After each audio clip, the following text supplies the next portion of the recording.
जय श्री राम। दर्शक मित्रों को निवेदन, आप सबके ऊपर भगवती कृपा बनी रहे, आपका जीवन आनंद से परिपूर्ण हो। राजयोग के ऊपर हम थोड़ा सी विचार करेंगे। ज्योतिष का इतना बृहद विषय है, जितना आप अध्ययन करो इतना कम है। प्रत्यक्ष शास्त्र है ज्योतिष, प्रत्यक्ष को प्रमाण की आवश्यकता नहीं रहती है। राजयोग बारे में हम थोड़ा विचार करेंगे। राजयोग कैसे होता है, राजयोग का प्रभाव हमारे जीवन में कैसा होता है, क्योंकि जब व्यक्ति राजनीति में जाता है, मेहनत करता है, तो उसके मन के अंदर एक इच्छा होती है, मुझे अच्छा पद प्राप्त हो, मैं जिला का अधिकारी बनूं, मैं विधायक बनूं, मैं एमपी बनूं, मैं मंत्री बनूं, क्योंकि चाहना कभी कम नहीं होती है। आपने देखा होगा 5 बार विधायक रह गए हैं, 10 बार रह गए हैं, इतनी बार अच्छे अच्छे पदों पे है, लेकिन फिर भी मन की इच्छा तृप्त नहीं होती है। वो तो जब तक जिंदा है तब तक वो पद पे रहना चाहते हैं। ऐसा लोगों का एक स्वभाव होता है। वैसे तो राजनीति यदि श्रेष्ठ बनानी है, आपने कुछ समय शासन किया, उसके बाद में युवाओं को आगे आना चाहिए और युवाओं को मौका भी देना चाहिए। अभी जब चुनाव आता है तो कई जो चुनाव के अंदर अपना भाग्य आजमाना चाहते हैं, उनके कई लोगों के प्रश्न आते हैं। तो अभी 2 दिन पहले 5-6 प्रश्न लोगों ने किए, हम कोई अच्छे पद के ऊपर पहुंचेंगे या नहीं, हमें टिकट मिलेगी या नहीं, हम मंत्री बनेंगे या नहीं, सरकार बनेगी या नहीं बनेगी, इस प्रकार से कई प्रश्न लोगों ने किए। तो आज हम थोड़े को राजयोग के ऊपर विचार करते हैं और उसका उपाय भी बताते हैं, क्योंकि उपाय करने से निश्चित सफलता की प्राप्ति होती है। क्योंकि भगवान परमपिता परमेश्वर भक्तों के ऊपर, अपने अनुयायियों के ऊपर निश्चित तौर पर आशीर्वाद बना के रखते हैं। और हमारे वहाँ उपाय से, आशीर्वाद से और देव कृपा से, पितृ कृपा से ऐसे कठिन से कठिन काम भी सरल हो जाते हैं। अब राजयोग के बारे में हम विचार करते हैं। राजयोग कुंडली में कैसे बनता है? बहुत से कारण हैं, कई प्रकार के योग है, वो व्यक्ति को राजयोग की ओर अग्रसर करता है। गजकेसरी योग है, लग्न के अंदर,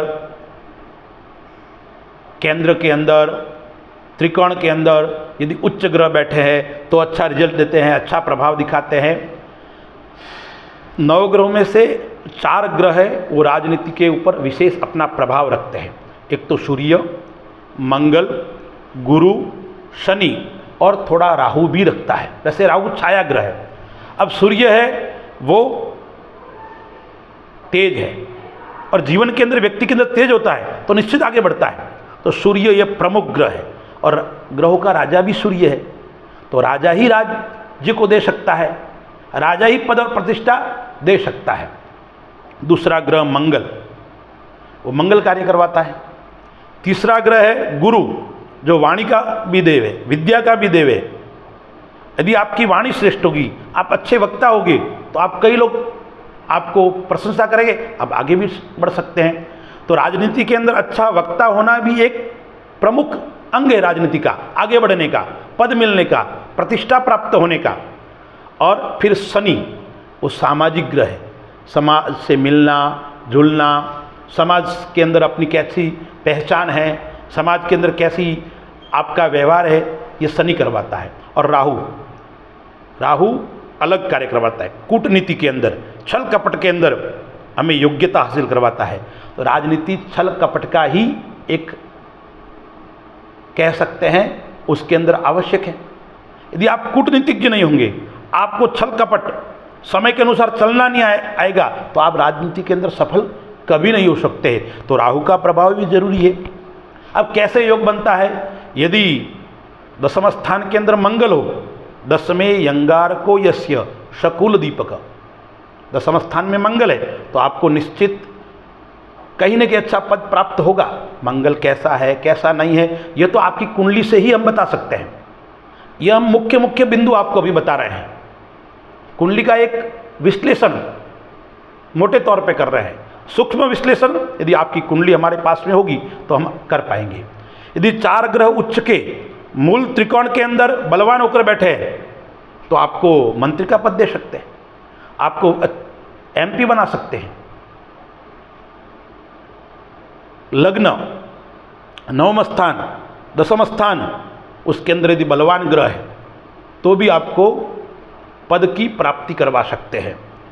कवि कालिदास जी हुए, उन्होंने उत्तर कालामृत में बताया है नवम स्थान दसम स्थान, नवम का मालिक दसम में बैठा है, दसम का मालिक 10वें 9वें घर के अंदर बैठा है, बलवान बैठा है, स्वग्रही बैठा है, उच्च का होके बैठा है, तो श्रेष्ठ पद की प्राप्ति करवाएगा। और कई सूत्र है। यदि आपका मेष लग्न हो या मेष केंद्र में अंदर मेष राशि बैठी हुई हो, मेष राशि के अंदर मंगल हो, गुरु 7 में हो, तो कोई शत्रु आपके सामने टिक नहीं पाएगा, आपके सामने कोई व्यक्ति खड़ा नहीं हो पाएगा। इतनी मंगल और गुरु की युति यदि लग्न के अंदर हो, मेष राशि के अंदर हो, तो इतनी प्रभावशाली होती है। आपका कन्या लग्न है, कन्या लग्न के अंदर बुध बैठा है उच्च का होकर, शनि है वो कुंभ राशि में बैठा हुआ है, चंद्र है उच्च का होकर वृषभ राशि के अंदर बैठा है, शुक्र है वो मिथुन राशि के अंदर बैठा है, तो भी आपको श्रेष्ठ पद की प्राप्ति करवाएगा। आपके जीवन के अंदर राजयोग बनेगा ही बनेगा।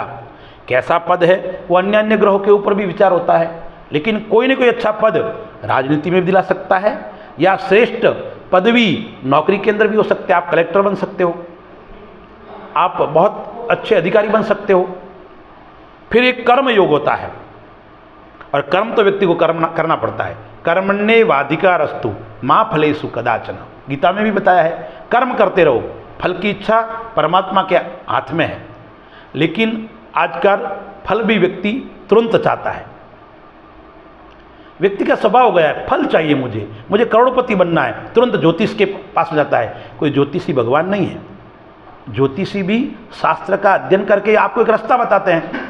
यदि मैं ये कह सकता हूँ, यदि ज्योतिषी आपको करोड़पति बना सकते, ज्योतिषी खुद नहीं बन सकते क्या? कर्म प्रधान और भाग्य का यदि समन्वय होगा तो आप निश्चित तौर पर करोड़पति भी बन सकते हैं, आप मंत्री भी बन सकते हैं, आप प्रधानमंत्री भी बन सकते हैं, और आप राष्ट्रपति भी बन सकते हैं। तो कर्मयोग तीसरा स्थान कुंडली का, चौथा स्थान और 5वें स्थान के अंदर यदि सभी ग्रह विद्यमान है, केतु थोड़ा दूर रहेगा, 7वें स्थान पर रहेगा, या राहु या केतु, तो आप निश्चित सफलता को प्राप्त करोगे, आप निश्चित अच्छे पद की ओर जाओगे। तो कुंडली के अंदर कर्म योग हो तो भी। अब यदि आपका कुंडली का कर्क लग्न है, आपने देखा होगा कर्क लग्न वाले जातक श्रेष्ठ पद पर प्राप्त कर सकते हैं। अब दूसरे ग्रह कौन से बैठे? भारत के ऊपर राज करने वाले, यानी देश के जितने प्रधानमंत्री हैं उसमें ज़्यादा से ज़्यादा कर्क लग्न वाले हैं। इंदिरा गांधी का कर्क लग्न, जवाहरलाल नेहरू का कर्क लग्न, मनमोहन सिंह का कर्क लग्न, अरे भगवान राम जी का भी कर्क लग्न है, राजीव गांधी का सी लग्न है, नवांश लग्न कर्क है, और कर्क लग्न में मंगल योग कारक होता है।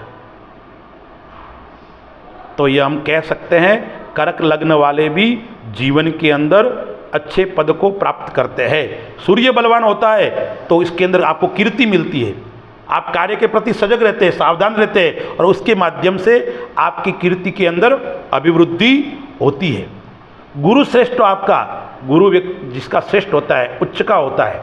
अब गुरु का स्वभाव स्थान हानि करता है, लेकिन उच्च का होता है, केंद्र के अंदर बैठा है, त्रिकोण के अंदर बैठा है, तो आपको मान सम्मान की प्राप्ति करवाएगा। आप धीर होंगे, आप गंभीर होंगे अपने विषय को लेकर, और गंभीर व्यक्ति जो अपने विषय को लेकर होता है वो निश्चित आगे बढ़ता है। 10वें स्थान भी राजनीति के अंदर विशेष माना गया है। कर्म का स्थान, सत्ता का स्थान है और कर्मे से यदि अच्छा है, दसम स्थान का मालिक यदि अच्छा है तो, और भाग्य आपके साथ देते हैं, तो कहते हैं ना, क्या कहते हैं, सकल पदार्थ है जगमाई, भाग्यहीन नर पावत नाही। यदि आपका भाग्य साथ नहीं देता है तो आप कुछ सफलता को प्राप्त नहीं कर सकते हैं। तो ये सब ग्रहों की यदि स्थिति अपन देखें, गुरु, मंगल, शुक्र, इन तीन की यदि युति है तो भी आपको देवताओं के कृपा से निश्चित आप राजयोग की ओर अग्रसर हो सकते हैं। तो मैंने आपको उदाहरण दिए, राजीव गांधी की कुंडली जो अचानक रातों रात प्रधानमंत्री बन गया, सिंह लग्न की कुंडली, सिंह लग्न की कुंडली और स्वग्रही होकर सूर्य लग्न के अंदर बैठा था। आप कुंडली उठा के देखना, नवमास का स्वामी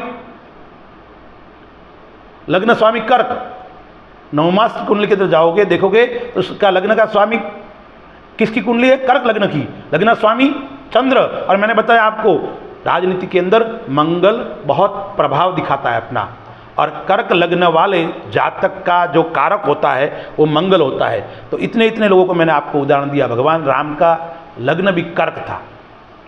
तो मेरे कहने का तात्पर्य यह है, ऐसे जातक, ऐसे व्यक्ति जीवन के अंदर सफलता प्राप्त करते हैं। लेकिन कभी कभी समस्या यह भी उत्पन्न होती है, इतने अच्छे ग्रह है, इतने प्रभावशाली ग्रह है, केंद्र के अंदर बैठे हैं, मूल त्रिकोण में बैठे हैं, लेकिन पद की प्राप्ति नहीं होती है। तो इसके लिए आपको धर्म की शरण में जाना पड़ेगा, आपको इष्ट की शरण में जाना पड़ेगा, आपको अपनी कुल देवी की शरण में जाना पड़ेगा। राजनीति का योग चाहिए तो आपको यह उपाय करना चाहिए। दुर्गा सप्तशती है, उसके अंदर एक श्लोक है, देहि सौभाग्यमारोग्यम देहि में परमं सुखम रूपम देहि जयम देहि यशो देहि द्विषो जहि। यानी इस श्लोक का आप प्रतिदिन 108 बार अपनी कुल देवी के सामने दीपक लगाकर पाठ कीजिए। आप स्वयं नहीं कर सकते हो, यदि आप संस्कृत आपको नहीं आता है तो अच्छे श्रेष्ठ ब्राह्मण को बुलाकर और अनुष्ठान पूर्वक संकल्प लेकर यह कार्य करने की आवश्यकता है। आप स्वयं कर सकते हो, लाल आसन हो, भगवती को रक्त पुष्प आप अर्पण कीजिए, भगवती को सुंदर तेल का दीपक आप लगाइए, चमेली के तेल का, एक घी का दीपक। आसन के ऊपर बैठकर आपको क्या करना है, भगवती की आराधना करनी है। मैंने आपको श्लोक बताया, उस श्लोक का आपको पाठ करना है और आपको 108 बार स्वयं को करना है। और ब्राह्मण से करवा सकते हैं तो आपको 1.25 लाख श्लोक आपको अनुष्ठान के रूप को आपको कराना है। दशांश इसका होम भी कराना है, उसको आपको ब्राह्मण भोजन भी करवाना है। एक तो उपाय ये हो गया। दूसरा सूर्य का उपाय, सूर्य बलवान होना चाहिए राजनीति के अंदर। आपके शत्रु आपके सामने मुंह खोलकर बोल नहीं पाएंगे। तो सूर्य का उपाय क्या है, वैसे प्रत्येक व्यक्ति प्रतिदिन सूर्य के उपाय के लिए क्या करना है, राजनीति के अंदर श्रेष्ठ पद चाहिए, राजनीति के अंदर आपको मंत्री विधायक बनना है तो आपको सूर्य नारायण भगवान को अर्घ्य अर्पण करना है। ओम घृणी सूर्याय नमः, ओम घृणी सूर्याय नमः, इस मंत्र को बोलकर आपको अर्घ्य अर्पण करना है। और रविवार के दिन या प्रतिदिन आदित्य हृदय स्तोत्र का पाठ करना है। घृणी सूर्याय, इस मंत्र का आप स्वयं जप कर सकते तो कीजिए। और सूर्य का दान भी आप दीजिए। अच्छे विद्वान को पूछकर सूर्य के दान के बारे में भी आप जानकारी ले सकते हैं। ये सूर्य का उपाय है राजनीति के लिए। अब एक और उपाय है कार्तवीर्यार्जुन, यानी भगवान विष्णु के सुदर्शन चक्र के रूप में जो अवतीर्ण हुआ उस कार्तवीर्यार्जुन का आपको उपाय करने की आवश्यकता है।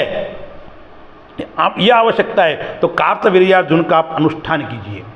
विजय हेतु ये अमोघ सिद्ध उपाय है। गई हुई वस्तु है, खोई हुई वस्तु है तो भी कार्तवीर्यार्जुन के अनुष्ठान से आपको प्राप्त हो सकती है। तो आप कार्तवीर्यार्जुन का अनुष्ठान कीजिए। किसके माध्यम से, आपको अनुभव नहीं होगा क्योंकि कम लोग इस अनुष्ठान को जानते हैं। विद्वान ब्राह्मण होगा तो आपको यह अनुष्ठान बताएगा।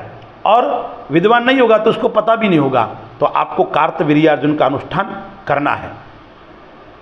राजनीति के अंदर आपको पद की प्राप्ति करनी है तो बगलामुखी का अनुष्ठान भी आप कर सकते हैं।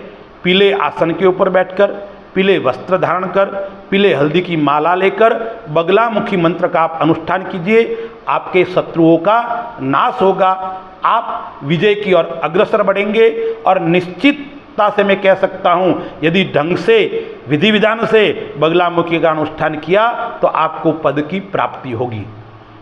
राजयोग आपको चाहिए, आपको राजनीति के अंदर श्रेष्ठ पद चाहिए तो पंचमुखी हनुमान जी महाराज, शास्त्रकार कहते हैं पंचमुखी हनुमान जी है वो शत्रुओं को नाश करने वाला है और विजय को देने वाला है। तो आप पंचमुखी हनुमान जी महाराज का अनुष्ठान जब कीजिए, आप निश्चित होकर कीजिए, आप पद की प्राप्ति होगी, आपका राजयोग बनेगा। इसी कामना के साथ आप सभी को बहुत बहुत धन्यवाद। जय श्री राम।